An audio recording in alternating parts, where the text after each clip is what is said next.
얼마 전 호주의 군사 전문가가 자신의 채널에 업로드된 영상을 설명하면서 한국에 대해 언급했습니다. 해당 전문가의 말을 들어보면 한국은 군사적으로 매우 특수한 환경과 색깔을 지닌 나라이다. 다른 나라들은 포병과 인력 그리고 중장비에 대한 수량 부족으로 인해 스스로의 부족함과 대치해서 싸우고 있지만 한국은 이런 단점을 모두 극복한 몇 안 되는 나라 중에 하나이다. 라고 하면서 한국의 군사 시스템에 대해서 칭찬을 했습니다.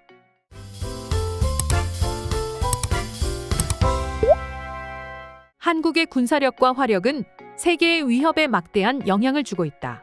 얼마 전 호주의 군사 전문가가 한국에 대해서 언급한 내용 중 일부입니다. 해당 군사 전문가는 꽤나 신랄한 제목으로 한국 방위 산업에 대해서 얘기했는데요. 군사 이외에도 한국의 역사나 지리적인 위치, 외교, 산업 시스템 등 다양한 부분에서 분석했고 그런 현상이 한국 방위 산업에 끼치는 영향에 대해서도 설명했습니다. 실제로 한국은 세계 6위에 해당하는 군사력을 보유하고 있습니다.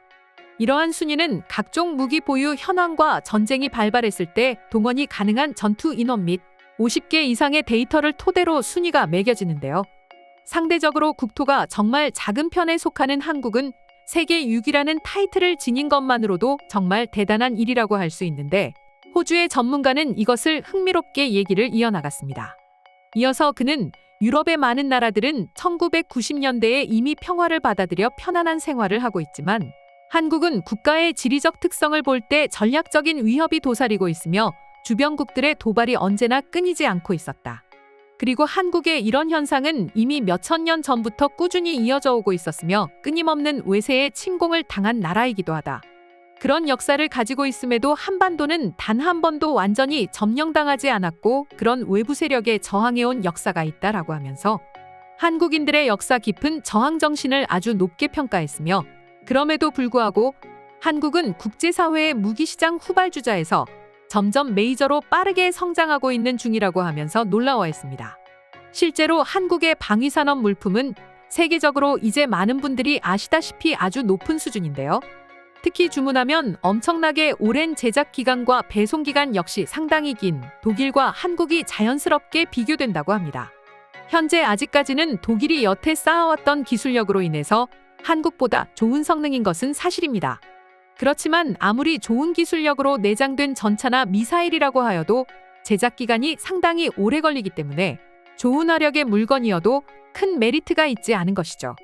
그에 비해서 한국의 방위산업 물품은 독일은 물론 세계 어느 나라보다도 빠른 제작 기간과 배송 시간 역시 빠르기 때문에 국제적으로 높은 신용도를 가지고 있습니다. 그렇게 한국의 방위산업 물품은 인도네시아, 말레이시아 등등 다양한 나라는 물론 유럽의 폴란드까지 활발하게 수출을 하게 된 것인데요. 이런 상황이기 때문에 해외는 물론 유럽의 많은 국가 역시도 한국의 방산물품에 대해서 높은 관심을 보이고 있습니다. 한국의 방위산업은 어찌 보면 국가적 생존형 산업이라고 볼 수 있습니다. 이미 영토적인 문제로 한국은 주변국으로부터 오래전부터 많은 위협을 받고 있었으며 지금보다 국방력이 약했던 몇 년 전만 하더라도 주위 여러 나라의 도발이 몇 번씩 있었지만 국방력이 강화되고 그 화력을 증명한 어느 순간부터 한국에 대한 도발의 강도나 횟수는 현저하게 줄었습니다. 이런 것 역시도 현재 한국의 국방력을 주변국이 알고 있기 때문이라는 평이 많습니다. 이러한 것을 보면 알 수 있듯이 한국은 작은 영토를 가지고 있고 활발히 성장하고 있는 단계였기 때문에 주변에서 무시를 하는 경향이 많았지만 이제는 상황이 많이 변했기 때문에 가능한 현상이라고 볼 수 있습니다. 한국은 이렇게 세계적인 수준의 방위산업 기술력과 군사력을 보유하고 있었는데 그에 비해서 유럽의 경우는 한국과 조금 다릅니다. 2차 대전이 끝난 뒤 유럽의 많은 국가들은 군사력을 대거 축소시켰습니다. 어찌 보면 유럽 여러 국가들이 수십 년간 군축 정책을 시행함으로 인해서 러시아 전쟁이 시작되었다고 볼 수 있으며 이것을 시작으로 3차 전쟁이 다시 발발할지도 모른다는 것이 세계의 많은 군사 전문가들의 의견이기도 했습니다. 한국의 국방력은 다른 국가를 침공하기 위한 것이 아닌 스스로를 지키기 위한 것들이 대부분입니다. 그렇기 때문에 세계의 수많은 나라들이 한국인들이 무기를 만드는 것에 대해서 전혀 겁난다거나 공포감을 느끼지 않는 것이 그 이유이죠. 이런 다양한 이유와 환경으로 인해서 한국의 방위산업은 가속도가 붙은 것처럼 짧은 시간에 높은 수준까지 올라가게 된 것입니다. 그리고 이런 한국의 방위산업을 보고 분석한 호주의 군사 전문가가 한국 군사력에 대해 아낌없는 칭찬을 했는데요. 해당 전문가의 한국 군사력에 대한 분석을 본 해외인들의 다양한 반응이 있었는데, 그럼 지금부터는 한국 방위산업에 대해 외국인들은 어떤 생각을 하고 있는지 더욱 자세히 알아보도록 하겠습니다. 한국은 절대로 러시아나 중국에 대해서 직접적인 반대 정책을 하지는 않을 것 같아. 왜냐면 그들은 자신들의 지리적 위협을 누구보다 잘 알고 있기 때문이지. 그렇긴 한데 지금은 우크라이나 지원 때문에 당장 미국의 포탄이 부족한 상황이야. 그게 진짜 웃긴 상황이라는 거지. 이런 상황에서 러시아가 한국에 보복하지 않을 거라고 생각하는 것도 이상한 것 같아. 당장은 전쟁 때문에 신경 쓰기 어렵지만 결국 전쟁은 끝나게 되겠지. 한반도의 갈등이 다시 불붙게 된다면 그때 러시아는 어떻게든 중립으로 묶어두는 게 한국에게 유리한 거잖아.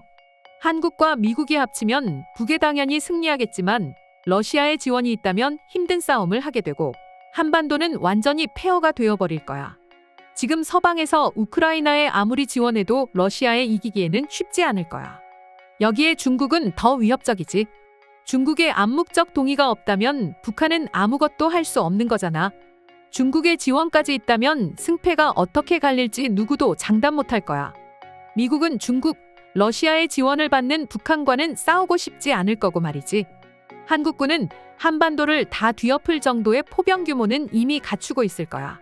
한국이 포병의 진심이라고 하는 이유가 다 있지. 지대공 미사일까지 많이 가지게 된다면 어느 침략자든 진짜 쳐들어가기 무섭겠어. 난 호주 사람인데 아빠가 현대중공업에서 통역일을 하신 적이 있어. 아버지는 본인이 하셨던 일에 대해서 엄청난 자부심을 느끼고 있어. 영국은 이제 희망이 없어. 금융산업은 발달했지만 제조업은 완전히 몰락했지. 영국의 장갑차 만드는 과정을 보면 완전 리얼리티 TV쇼를 보는 기분이 들어.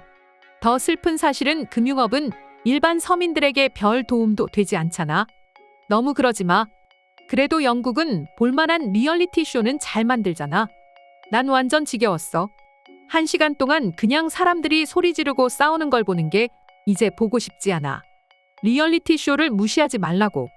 그래도 볼만한 게 많으니까 말이야. 실제 서울에서 버스를 타고 DMZ로 가다 보면 거대한 콘크리트 블록이 보여.